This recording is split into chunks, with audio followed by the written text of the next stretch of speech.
ഞാനിന്ന് പറയാൻ പോകുന്നത് ഒരു ആസാമീസ് മൂവിയെക്കുറിച്ചാണ്. അപ്പോൾ മൂവിയുടെ നെയിമാണ് ആമിസ്.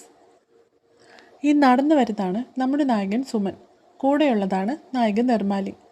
സുമൻ അവൻ്റെ ഫ്രണ്ടിനെ ചികിത്സിക്കാൻ വേണ്ടിയാണ് ഡോക്ടർ നിർമാലിയെ പരിചയപ്പെടുന്നത്. ശേഷം അവർ നല്ല സുഹൃത്തുക്കളാകുന്നു. സുമൻ അവരുടെ ഗ്രൂപ്പായ മീറ്റ് ക്ലബിലേക്കും നിർമാലിയെ ക്ഷണിക്കുന്നു.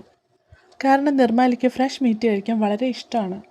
അതുകൊണ്ട് ഫീസിന് പകരം അവൾക്കവൻ ഫ്രഷ് മീറ്റ് കുക്ക് ചെയ്ത് കൊടുക്കുന്നു. സുമന് നമ്മുടെ നിർമാലിയോട് ചെറിയൊരു പ്രണയമുണ്ട്. നിർമാലി വിവാഹിതയും ഒരു കുഞ്ഞിൻ്റെ അമ്മയുമാണ്. അവളെ ഇംപ്രസ് ചെയ്യാൻ അവൻ ഏറ്റവും സ്പെഷ്യലായിട്ടുള്ള ഗിഫ്റ്റ് തന്നെ കൊടുക്കണമെന്ന് ആഗ്രഹിക്കുന്നു. അതിനായിട്ട് അവൻ്റെ തുടയിലെ കുറച്ച് ഫ്ലഷ് എടുത്ത് അത് കുക്ക് ചെയ്ത് നിർമാലിക്ക് കൊടുക്കുന്നു. അവൾക്കതിൻ്റെ രുചി വളരെ ഇഷ്ടമാവുന്നു. പിറ്റേന്ന് അവൾ സുമനോട് ചോദിക്കുകയാണ് എന്ത് മീറ്റാണ് അവൾക്ക് കഴിക്കാൻ കൊടുത്തതെന്ന്. ആദ്യം പറയാൻ മടി കാണിച്ച സുമൻ അവളുടെ നിർബന്ധത്തിന് വഴങ്ങി പിന്നീട് സത്യം പറയുന്നു. ഇത് കേട്ട് അവിടെ നിന്ന് ഇറങ്ങിപ്പോയി നിർമാലി. പക്ഷെ മനുഷ്യ മാംസത്തിൻ്റെ മത്ത് പിടിപ്പിക്കുന്ന ടേസ്റ്റിൽ അഡിക്റ്റ് ആവുന്നു. സുമനോടത് വീണ്ടും വേണമെന്ന് ആവശ്യപ്പെടുന്നു.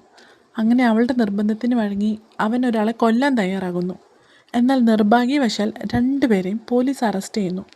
ഇതോടെ അവൻ്റെ പ്രണയം നിർമാലി തിരിച്ചറിയുന്നു.